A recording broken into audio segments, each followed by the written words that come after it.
Bonjour à tous et bienvenue sur cette nouvelle vidéo.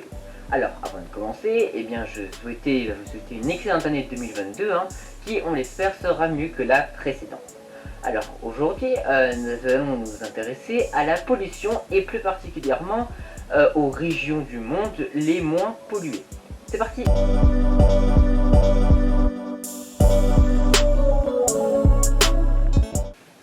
Alors on pourrait tout de suite répondre à la question en disant que la région la moins polluée du monde, c'est l'Antarctique. Mais bon, ce serait un peu la triche vu qu'il n'y a aucune forme de vie là-bas. Donc je vous propose plutôt de faire un tour d'horizon des pays et des continents du monde, à commencer par l'Asie. L'Asie qui est certainement l'un des continents les plus pollués, parce que la plupart des pays d'Asie du Sud, tels que l'Inde ou bien la Chine, sont des lieux très pollués.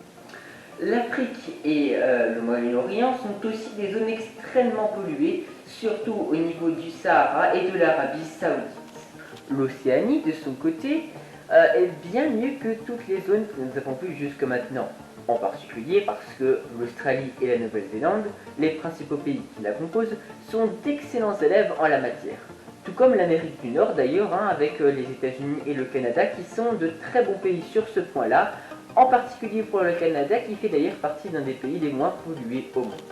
Malheureusement, on ne peut pas en dire autant pour l'Amérique du Sud, qui ne reste pas non plus une zone si polluée que l'Afrique ou que l'Asie, mais qui reste tout de même plutôt polluée, notamment au Brésil. Par contre, en Europe, c'est l'un des continents les moins pollués du monde, notamment dans certains pays comme la Suède ou l'Islande.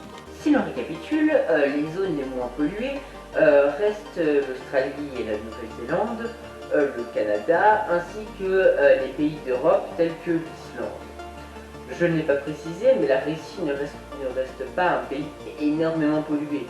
Cependant, elle l'est tout de même assez dans les zones qui sont habitées par l'humain, car en Sibérie, il n'y a presque personne, presque aucun humain, donc forcément ce n'est pas une zone très polluée.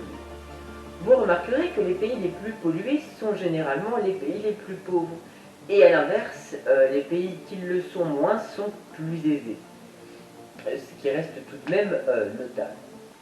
En attendant, j'espère que vous avez passé un excellent moment avec moi, et à la prochaine.